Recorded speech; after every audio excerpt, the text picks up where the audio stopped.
Well, hello and welcome to the latest episode of the Making Lean Fly podcast.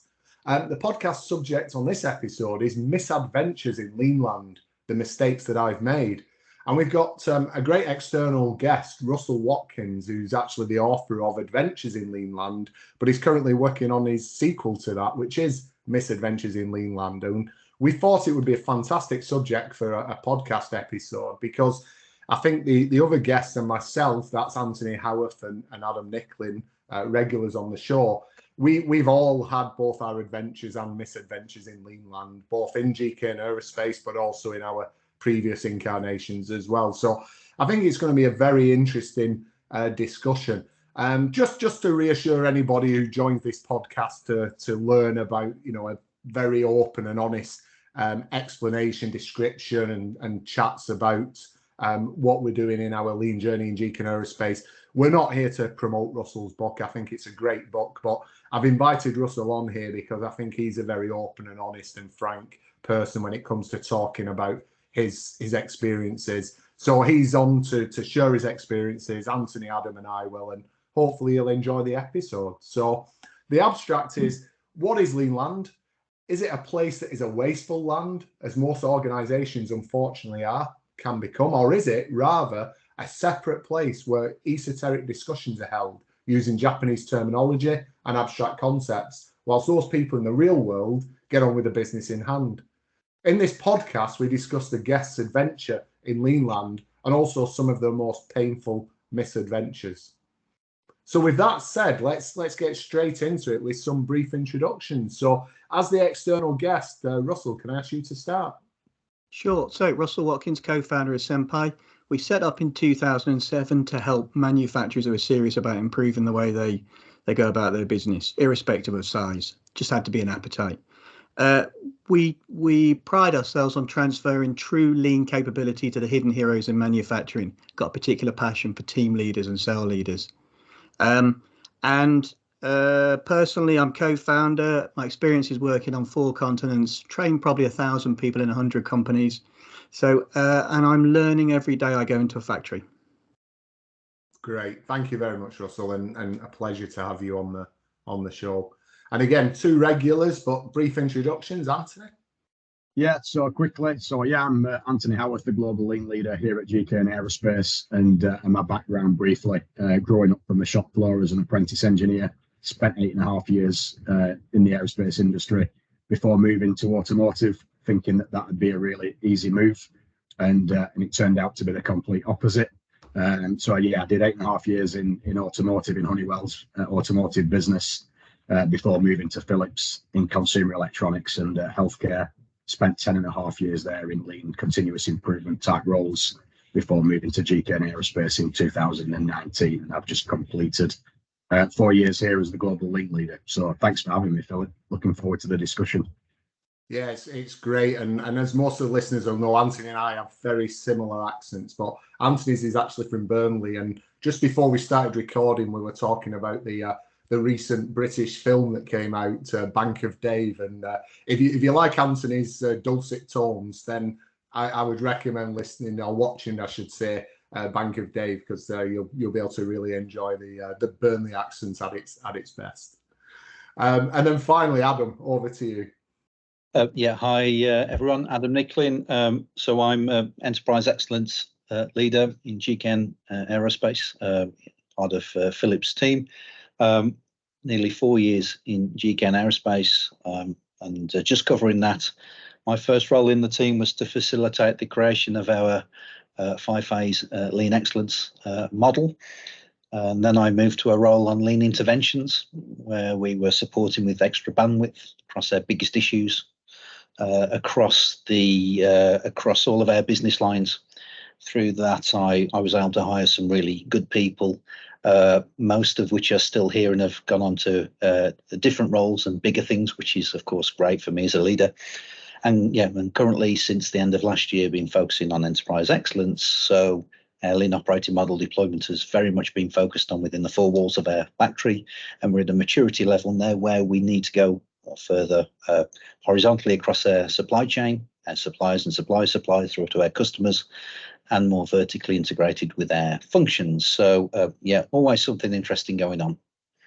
Brilliant, excellent, Adam. Yeah, and it's your adaptability in taking it beyond the norm has been fantastic. So yeah, let's jump into the subject. So what is Leanland? It's an interesting concept, and as I said in the abstract, you know, I think it's probably an apt term, because I think sometimes, you know, in many organizations, lean can almost feel like it's something separate off to the side. It's its own little land, country, maybe even a planet circulating separately from the rest of the organization. So Russell, as the author of the book and coining that term, what is Leanland to you, and where do I find it? So when I wrote the book, I was casting around for an interesting title. I didn't want to write something with one of those bland titles that people go past. And I remembered a book called Adventures in Numberland by Alex Bellos. And I thought, hang on, I can take that and just swap the word numbers out for lean. Adventures in Leanland. And I thought it was eye-catching. And then when I started to write around that, I realized it's pretty handy, because I tend to believe that anywhere is Leanland. If we go by the old, anywhere there's a process to deliver value to a customer, then that becomes a part of Leanland. And especially since in modern days, when it's if you accept the lean definition of trying to deliver more value using fewer resources with a struggling planet, again, you can deploy it anywhere, except in your marriage. And I've used it all around the house, but my wife persistently accuses me of hypocrisy because I pick and choose where I deploy lean thinking. And I've landed, my final point, I've landed at a place where I think Leanland is probably a state of mind. It is a fact. It's a state of being always turned on wherever you are to the possibilities of doing things better. Excellent, excellent. You took us on a little bit of a journey there, Russell, through your life, I think, as you got to Leanland. But no, excellent, thank you. What about you, Anthony? I mean, I know you'll have contemplated ahead of this. What do you think Leanland is? Yeah, so actually it's a new term for me, but what Leanland means for me is it's a business or a place, an entity that has the passion to want to improve. So I very much see Leanland in the positive sense that there's a business, it needs to improve. It's putting its money where its mouth is. It's willing to invest and go through the pain of making the transformation into something that is significantly better and solving a problem that the world or the environment has that needs to be solved. So that for me is what Leanland is. It's a positive place that would be a fantastic place to work. Excellent, thanks. A great place to work, Adam. So what would you see Leanland as? It provoked really interesting thoughts in my mind. So Leanland for me is a place where every day is the best day at work. And Philip, and Anthony, I say that occasionally. I mean, I had the best week at work recently, which was great.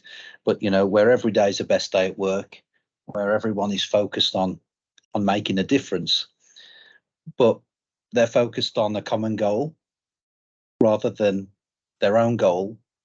And for me, it's summarized that it's not about self, it's about being selfless. So everybody contributes in their own way to that common goal. And then we start to think of those challenges that we currently have around the business and in our experiences, that if you get those things right, then certainly it would be a lot more fun every day, and we get a lot better, more sustainable results, I think.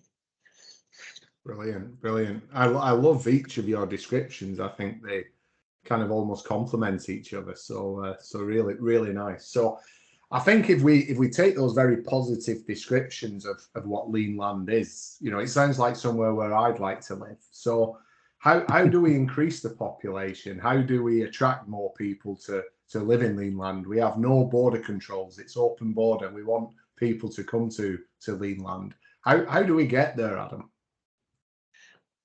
The thing that comes to mind is about every opportunity I get is an opportunity. When I speak to somebody, is an opportunity to encourage somebody to think differently. So I was thinking recently about the people I love to work with, the people I know around the business from my role. And, Anthony and I and you, Philip, have worked on, for example, our lean leadership training and the certification programs. And still the conversations I have with people that we've taken through those processes, recall back fondly over moments and situations where we've been able to inspire them to think a little bit differently. And those, step by step, person by person, day by day, that for me is how we can encourage that. Because I think if you show it's not this overcomplicated world, it's actually about solving, the problems that keep us awake at night over just deploying a bunch of tools and systems, then who wouldn't want to go there? Absolutely. Anthony, what do you think? Yeah, I think for me, once, assuming that the leadership is engaged, I think the way to really attract people to Leanland is through a pilot model area deployment. Really making a transformation in a small space where it can be done relatively quickly. Where the model area looks and feels and smells and operates very, very differently to the rest of the operation, because then you get people kind of looking over the fence and saying, that's how I want to work. That's the kind of equipment that I want to be working on. That's I want to be getting involved in implementing my ideas to make the area or the value stream better. That for me is how you kind of start creating that critical mass. I remember from my own experience a lot of years ago when I was on the shop floor that the area that I was working in wasn't chosen as the model area. There was another area getting all of the attention, and I was the one looking over the fence and thinking, I'm going to make my area even better than that area, and taking some of what I'd seen back to my own area, and basically not just trying to replicate what they'd done, but actually take it a step further. And I think if that's done well, you can really breed and feed off something like that. It's not like you to be competitive, Anthony. No, exactly. I know. I surprised myself. Absolutely. So, Russell, what would you suggest? How do we get more people into Leanland? Well, do you know, I like both of those answers from Adam and Anthony. I summarised them both, and I like Adam's. You generate an incremental belief that I can make a difference through small improvements over time, and increasingly bigger tasks. And Anthony's show don't tell generally really also generates belief. And I think both of those are linked by something that I was thinking of, but mine's a bit further back. Both of those answers, I think, are about generating hunger, and that whole thing about you can. My old gaffer at JCB he was a tremendous man. He was like your favourite uncle until things went wrong, and then he turned. But he could weave a story like no one else I've met. And he used to have a phrase which was, "You can lead a horse to water and you can't make it drink." Now that's a standard phrase, but he'd say, "But you can make it hungry on the way." And his view was that lean people doing their job well make people hungry. They don't push lean; they create a pull on it. And that really stuck with me. My own answer was actually I thought way back to early intervention, and I'm thinking schools, where we create a thinking way. The army of problem solvers that you're so keen on there at GKN. I'm sorry, that's a fatal error here, isn't it? You're cutting my mic off now. If we can get them thinking a certain way so that it becomes almost muscle memory from an early age, I think they will naturally enter Leanland. Yeah, that's really interesting. And yeah, I wonder. It's probably a very long philosophical debate, this, but that probably would take quite a fundamental shift in the way that we teach, wouldn't it? In the way that we get people to think about problem solving. That's quite a fundamental one. It would need a complete restructuring of the education system. If you've never read a book called David Epstein, Range, where he talks about interleaving learning, that's the future, but it's too difficult and it doesn't reward the current education system. Yeah, absolutely. And we get into all sorts of things about metrics that drive behaviours and so on. I know that's a a key one in education about the way that teachers are measured and the behaviours that it can drive in the educational system. But again, probably a big rabbit hole to go down at this moment in time. But what it made me think about, as I say, we're not here to promote your book, but I did read your book, and one of the things that I really like is the way that you've kind of put little metaphors or sayings before each of the chapters. And one of the things I think that we struggle with in getting people into lean land is I think in chapter 1 you said a frog in a well knows not the ocean. And we talk, I've never used that particular phrase, but we talk a lot about, well, how would they know if nobody's ever shown them? And this is probably one of the key parts of education, is showing people in an organization how lean land can be much better for them. And I think the problem is this if lean is the ocean, I think the stories that people get told about this ocean can be quite scary at times. It's deep, it's treacherous, it takes many victims. And I think that's one of the things we need to get past. What would you think, Anthony? I mean, I think that's a key issue, right? Yeah, it is. Yeah, I mean, it's quite new. I haven't really thought about this much before, but yeah, how we teach people for me is, yeah, it's essential really. It's critical to make them think differently. And yeah, like I say, I haven't thought about it much, but even going right back to early years, about how you teach people about identification of problems and how to solve them. Yeah, like I say, not thought much about that, but definitely want to reflect on. Yeah, absolutely. And I think if you look at some of the training we do, I think it's around that theme, especially our lean leadership. I was actually talking to somebody over in the States early afternoon who wanted to have a chat about some of the barriers that she's had to create in her lean organization. And we were talking about how senior leadership, it's their idea to have this lean initiative. They start to see benefits and they're very happy. The people on the shop floor generally, who you might think are resistant, once they see that they get to make changes and solve some of the problems that have bugged them for a long time, they're quite happy. It's generally that layer in the middle, those leaders who've traditionally been the go-to people, the orchestrators, the problem solvers. Suddenly they have to completely change their behavior and their way of working, Russell. And I think that's one of the challenges. I guess that links a lot into what I read in your book about how we change mindsets, right? Yeah, 100% agree. That part of it has always got to come back to what's in it for me. What's in it for me, and the clarity of the role that I've signed up for. If I've signed up for this and I can see either, if it's articulated to me, an alleviation of pain, something's going to be less painful and I'll gain something. And that can be from my phone's not dinging all night because my people know how to escalate properly. It can be that, or it can be I'm going to get my bonus because we're going to perform better SQDCP wise. So at the end of the year, I'm going to be okay.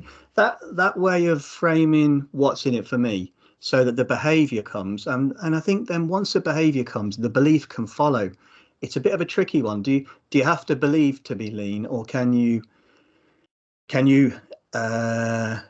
tread the path for a period and the belief grows? And I like to think if we get the alignment right, then we can lead people down the path.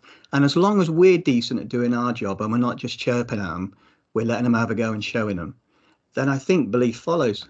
I think it really does. And it's tied into that resistance to change. Can I don't want to hog, but can I make another point on this? Of course, please. Yeah. So the frog in a well thing, funny enough, I was in a new client on Friday down in London. Parking's expensive in London, Did you know that? Yeah, I will take the phone. Yeah, I've had to sell a kidney and a child. So I was down there, and they have team leaders who are committed, they're skilled, but they've never seen an image of what good looks like. And it reminded me again that we most of us have spent time or worked at Toyota, so we've seen what good looks like. We've lived it. We've felt the benefit. We are still asking people to take a huge leap of faith if we don't give them an image of what it looks like. And that means walking around and letting them experience somewhere good, not as industrial tourism, but actually a curated tour. So that company, we're doing some curated tours. Yeah, it's interesting you say that, Russell. We've actually got an episode of the podcast on this around the Kaikaku experience. And Anthony and Adam have both helped us to develop some very good Kaikaku experiences in the past, because that is a big problem, Russell. You go in trying to show somebody a vision of the future that they can't envisage, because you've seen it, they've not. And the eye opener of somebody going and visiting somebody not the same as them, but with similar problems, similar type of challenges, and seeing how they're ahead of them. And I actually think that taking them to a Toyota is sometimes not as fruitful as taking them to somebody who's maybe 3 or 4 years down the line. Cock on, yeah, absolutely. And it ties back into that. It may be apocryphal, but there's an old equation to overcome resistance for change. D times V times F. Are you aware of this? Yeah, we've got something similar. I don't think we exactly use the same terminology, but yeah, maybe enlighten the listeners. So I'll make it quick. So the whether you agree with it or not, I think the principle is strong, and that's that if you have resistance to change on one side, to overcome it, you need D times V times F to be bigger. And D is dissatisfaction with the status quo. You've got to be unhappy with the way things are. V is you've got to have a vision of a future state, and F is you've got to have some kind of concrete first steps. I can't argue with any of those. And image there is smack in the middle. I've got to have a vision. That doesn't mean I've just got to believe you as a lean queen. Yeah, exactly. Absolutely. That might come back to the earlier question that you asked me, Philip, particularly around educating people. If I cast my mind back to when I went on a Japanese Kaikaku experience, we went out to Japan for 2 weeks, and the first week we were getting acquainted with the lean operating model that we had in development. And then the second week we actually went to visit 5 absolutely fantastic companies. And that second week for me was probably the week that really changed my life. It was probably the most value-adding educational experience that I've had, not just in my career, but probably in my entire life. And I imagine, it was, pretty expensive, but in terms of the value, it really made me think differently about what I'd seen. At that point, I'd spent 8.5 years in Honeywell deploying the Honeywell operating system, believing that, I'd had quite a bit of experience up until that point. And I remember at the beginning of the experience, the facilitator said, on a score of 1 to 10, how would you rate your experience of lean? And, in my own mind, I probably thought that I was probably around about an 8, but to not to show that I had any kind of ego, I think I said probably about 7. And then we went on the experience. And then at the end of the experience, when we were really debriefing and capturing all of our learnings, the same facilitator asked the same question. So now on a scale of 1 to 10, how would you rate your experience in lean? And I don't recall the answer that I gave, but it was probably a 2 or a 3. It had such a dramatic effect on how I saw lean. Yeah, I remember us all reducing significantly after our so-called perceived expertise level. We really went off the Dunning-Kruger Mount Stupid. Flew down that mountain pretty quickly. Yeah, absolutely. That reminds me of when I worked with my Toyota sensei, and he said to me at the end of the 2 years, he said, "Congratulations, you are the most improved lean engineer I've worked with." And then he said through the interpreter, "But you were the worst when you came to me." you were the lowest skill, and it's because I had a shelf full of Shingo. I'd read all the books, but I had no dirt under my fingernails. Yeah. Do you not think though as well? It's also very much linked to your first experience of that big ocean that we talked about. So if you've got somebody in front of you, and all they're using is Japanese language that has no meaning to you, it can come across as really patronizing, whereas actually for me, the best leaders are the most, Russell, you talked about humility, the most humble ones, they've got confidence, but they're humble. They use the right words at the right time for the right reasons because it's really important. Like the misunderstanding of what Kaizen means is Kaizen's a really important word, but commonly misunderstood as to its true meaning. And then for me, if the person who's sharing this with you is somebody that you would follow through that destination to somewhere better, you've got to make it more attractive than the comfortable place that they probably currently are. So I think that comes down to it as a key part of a successful deployment as well. Absolutely, Adam. No, really, really good addition there. And I think bringing up one of your metaphors worked well then for a good conversation. So let's try another one, because this one also intrigues me, Russell, the way you write about it. So it's difficult to wake somebody who's pretending to be asleep. So maybe you could elaborate a little bit on that one for the audience. Well, the Toyota production system lean thing of what we want to do is surface problems as quickly as possible. It's all about surfacing problems. Well, one of the most significant problems to surface is those people who are just pretend to play along or are being silent assassins. And it comes back to your mid-level point earlier. I think we have to find a way to, I don't want to say gently and I don't want to say elegantly, but I want to say respectfully flush out people who are going to actively get in the way. So it's up to us to do our bit to lay out the path, to make it clear and to give them a chance to engage. But I think we have to have ways that people can deselect and keep face. And then eventually we have to go down a path sometimes for that hardcore 5%.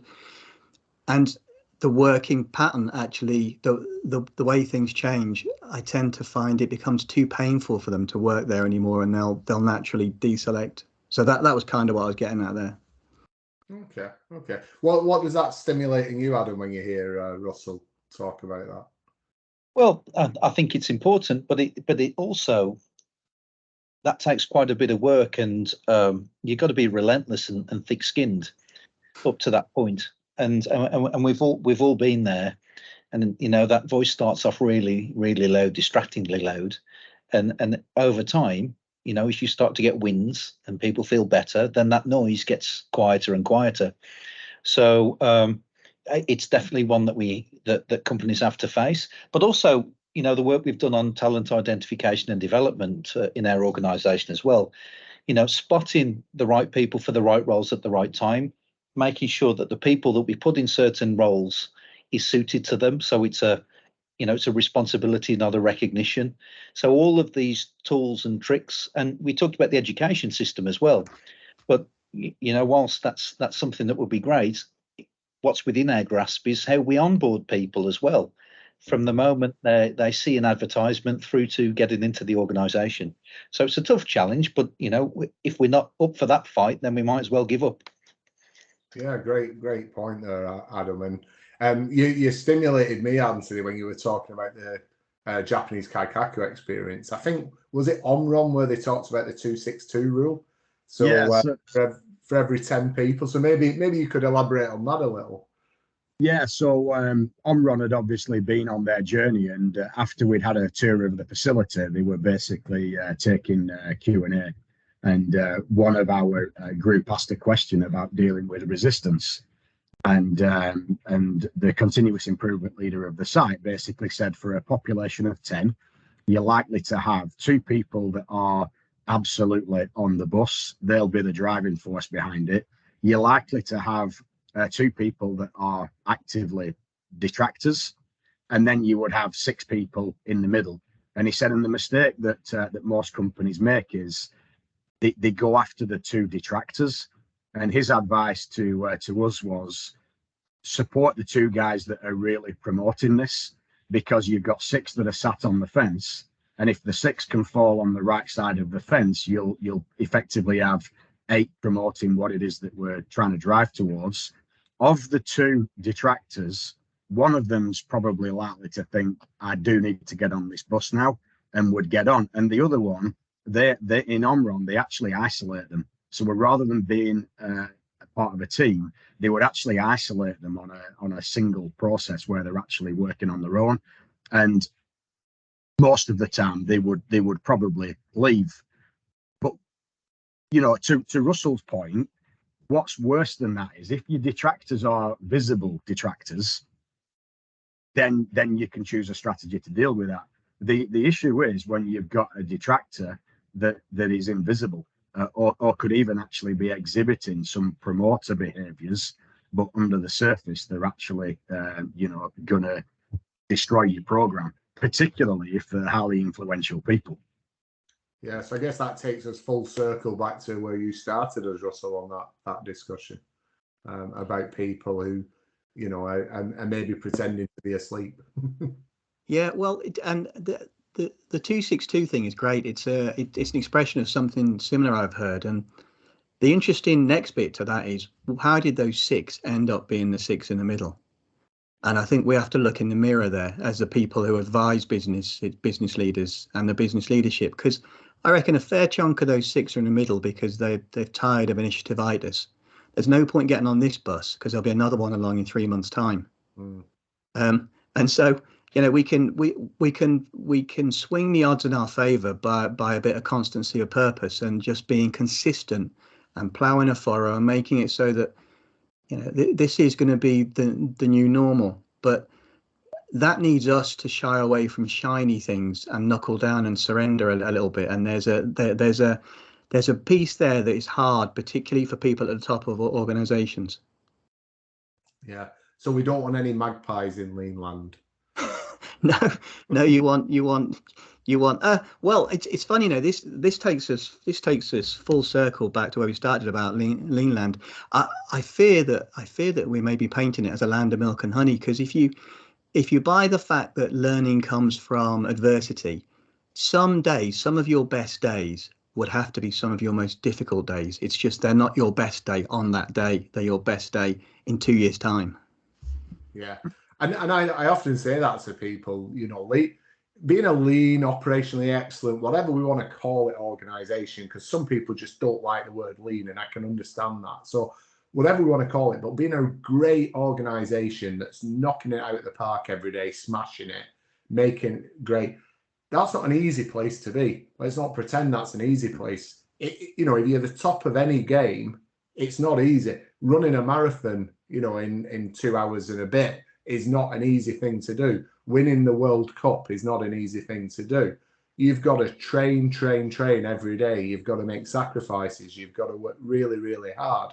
What you're looking for is that reward of being the winners, of being the ones who really have, as a team, made it. And I think that's an interesting, maybe a little bit of the difference, Russell, here. We're not saying Leanland is a land of milk and honey where everyone's sat around just relaxing and enjoying themselves. It's hard work, but it's effective work, because I'd rather be working hard and winning than working hard and feeling like you're losing. Okay, great. Well, listen, we're at the point where we like to, get a couple of fun facts about our guests, and we've had some great ones. Regular listeners will know we've had some fantastic fun facts here. So we're not asking our guests to completely open the kimono, but we just want them to share something that they normally, maybe professionally, don't share. So I normally let Adam and Anthony off nowadays because they've shared quite a few things, but I told them today I'm not letting them off the hook. So and Adam, I'm going to start with you. So what fun facts can you share with us? Well, it's actually a live fun fact. So Anthony, stay still. So Anthony's left ear, you can see what used to be the GCAN site in Telford, Shropshire. You're moving now. And then where Anthony's ear was, there was a test track. I think there's a BAE system site there now. And I talked about Denso before, and the field above that is where Denso is now. They've been there since the late 80s.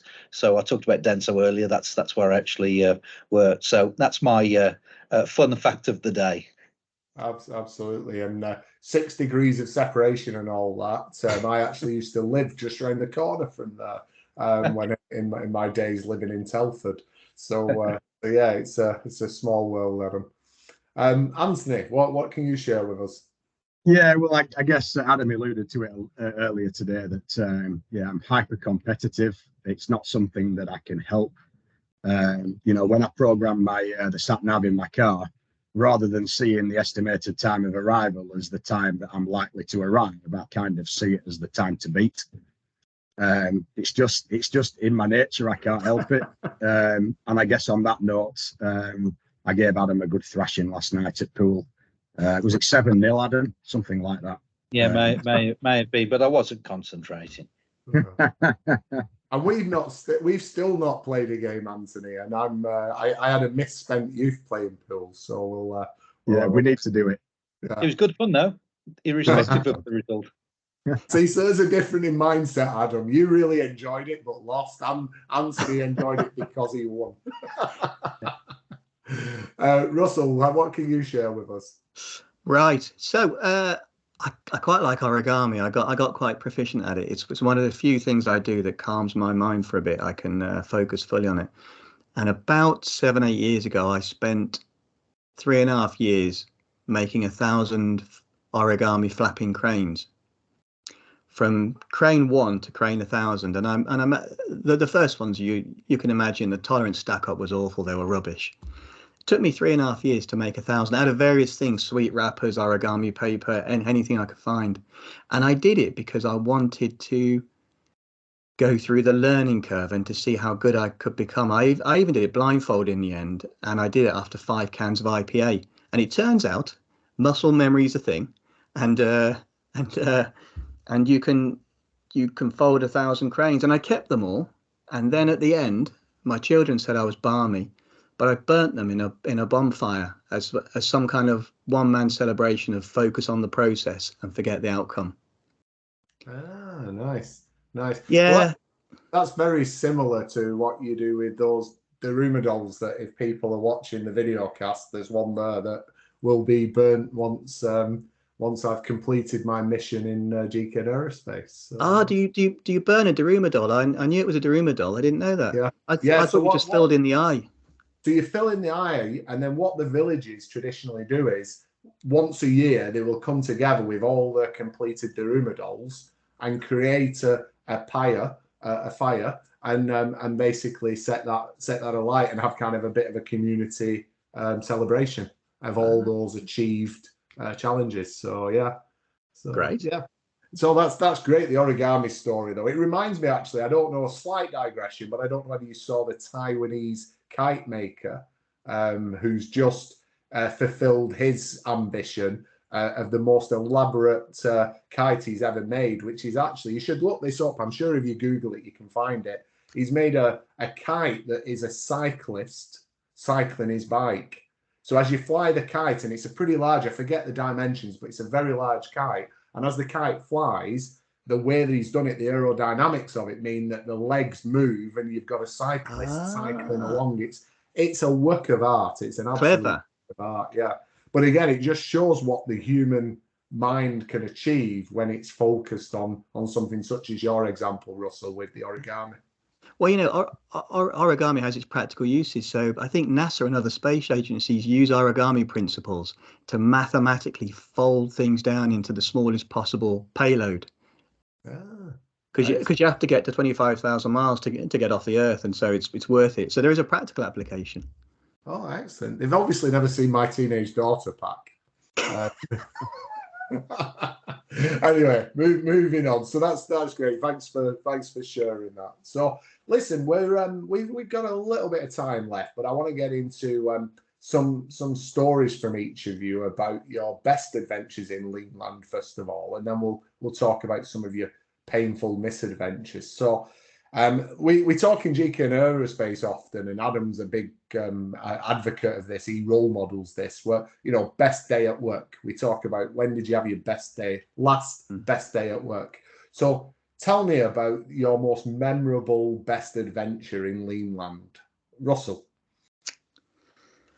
Can I give you a repeating moment rather than one day? So there's a moment that's repeated a few times over the years, and it's when people get it and you can almost see them grow a bit, and you can see them not need you so much, and that for me, it's an emotional moment, because whether they've come from a point of being a bit helpless or they've come from a point of disbelieving, you've actually passed a bit of knowledge there and a bit of practical know-how. So anytime that happens, and it hasn't happened often enough, I've been called some names in my time.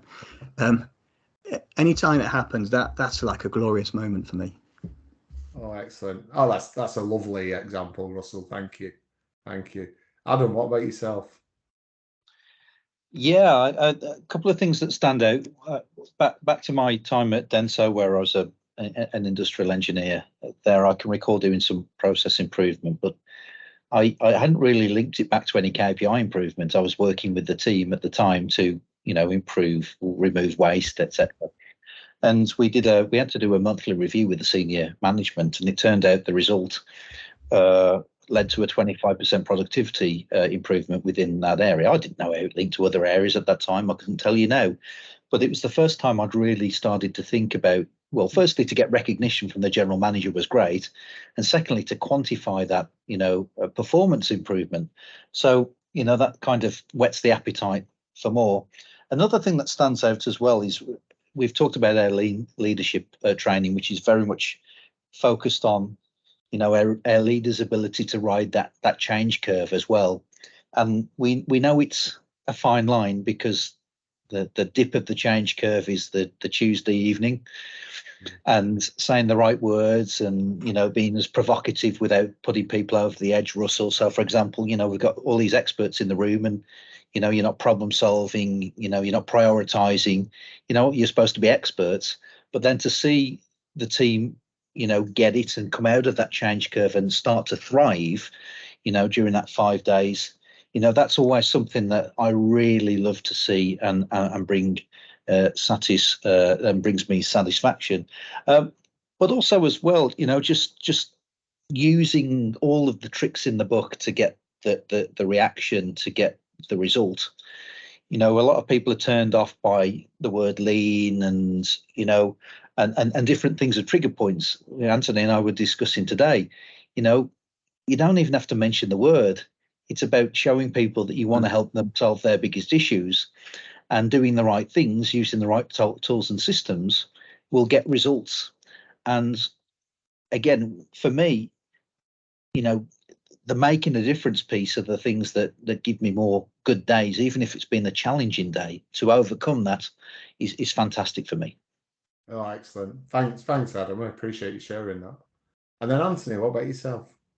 Yeah, so when the question came up, I was going to talk about an example from about 20 years ago when I went through a full factory transformation in Honeywell over a period of about 2 years. But then as I was listening to the other stories, it made me realise that actually I've probably had a better experience than that. And that was earlier this year actually, when we went out to a site in China in Langfang. So this site had been going through a lean transformation for a good number of years before the GKN lean operating model. So it was already at a reasonable level. But being able to, go back, 4 years later and actually see, what they've been able to achieve, in that time, for me, probably trumps everything. So, I used to get a real buzz around, the results that we deliver. And I still do, but I think I get a bigger buzz now out of seeing other people deliver the results, and then more importantly, get the recognition that they deserve, for delivering those results. So I guess that's where my career and my own mindset's moved on over the years, from, being really results focused personally, to being more kind of like results focused around the people that we teach, coach, and mentor. And the seeing them get the recognition that they deserve really puts the icing on the cake for me. Oh, absolutely. And I think the Langfang site that you're referring to in China is a great example of a world-class site that's it's our model for the lean operating model in GKN Aerospace. So I share it is. And maybe just a few more words on that. I was reflecting afterwards, how does that site compare to the sites that we went to visit on that Japanese Kaikaku experience? And I have to say, it's up there with them. I probably wouldn't say that it was better, but it definitely wasn't any worse either. And the fact that, we've been able to create that there, makes me immensely proud. Yeah, and I think it's the people side as well, isn't it, Anthony? That's most important. I mean, those are highly engaged, highly motivated people who make a difference every day. So, yeah, like many of the people across GKN Aerospace, to be honest. That's Leanland. Yeah, that's Leanland. Absolutely. Well, shout out to our friend and colleague Catherine Wang for her contribution. So if Leanland is a thing, then Catherine is she lives there. Absolutely. Brilliant. Can I give you a quick opinion on who is the king or queen in Leanland as well, just briefly? Of course you can, Russell. Yeah. Most impressive site, and I reckon top 1% of lean transformations was in Japan just before COVID, and it was a business that was doing well, margins fine, performance good, operational performance strong, people engaged, and they decided to halve their batch sizes through their factory. They broke the factory before it broke. And so the cream of the cream, the dantotsu, the top of the top are those that are brave enough and have the resilience in their teams to break the business before it breaks. Oh, that's perfect. I love that, Russell. I love that. Right, so we're going to have to quickly get through this last section because I'm enjoying this too much, but we have a commitment not to make these too long an episode. So let's talk about our painful misadventures in Leanland. So, I mean, I think painful, but I should probably have said as also, the ones that you learnt the most from as well. So, Anthony, what was your most painful or most educating misadventure in Leanland? Yeah, so I've got a long list of these. Me too. And to be honest, that's my learning style. My learning style is to make mistakes quickly and learn from them. I guess the one that I'll pull out, because I think that it might be most interesting for everybody else, is we built a pull system in a vertically integrated factory that was doing plastic injection molding, it was doing printing, and it was doing final assembly. Had a very, very high mix, a lot of inventory all over the place, and there was a real need to bring the inventory under control and actually, lower the level of inventory that we were keeping. And I'll just get straight to the point. The mistake that we made was we didn't level the mix. So the volume was level. We didn't level the mix. And basically we built a pull system based on the maximum daily demand that we could get on any of the different parts that we were producing. And the net effect of that was, even though inventory was controlled, we ended up with about 4 times the level of inventory that we started with. So if there's a lesson to be learned there, it's if you're going to build flow and pull, make sure that through a high junker system, you've leveled it for volume and mix. Otherwise, you'll end up with way too much inventory. Brilliant. Yeah, that's great example there, Anthony. What about yourself, Adam? I think for me, it's more of a personal one, is that I've learned over the years of, making sure that I'm as prepared and control as much as I can control, because there are things that can go wrong. So, making sure I'm thoroughly prepared with what I'm going to be done, rather than flying by the seat of my pants, because we've all been there where we've been a little bit ill prepared, juggled too many balls, tried to wing it, and it doesn't happen. And those exceptions, those curveballs, need to be, an exception rather than the rule. So I think what I've learned, and especially in this team, is the importance of preparation. Following our standard, that's what it's there for. And of course we have the opportunity to Kaizen as we go, but follow the standards and make sure you deliver as well as you can in your own personal preparation, so you minimize the things that that you can't control.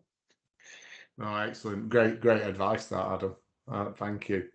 So Russell, you should finish us off for this session, this episode, by giving us, I guess, a preview of your next book, by sharing one of your misadventures. Yeah, at the moment I'm categorizing them into three categories. One is how I've led activities. So specific activities like line balance, SMED, Kanban and high junker. The other one is my own observation fails and my failure to practice what I've learned. And the third is where I've failed in lean transformation approach. So I'll give you a simple one, but probably my favorite. I went to China probably 10 years ago now while I was with the JCB, actually 15 years.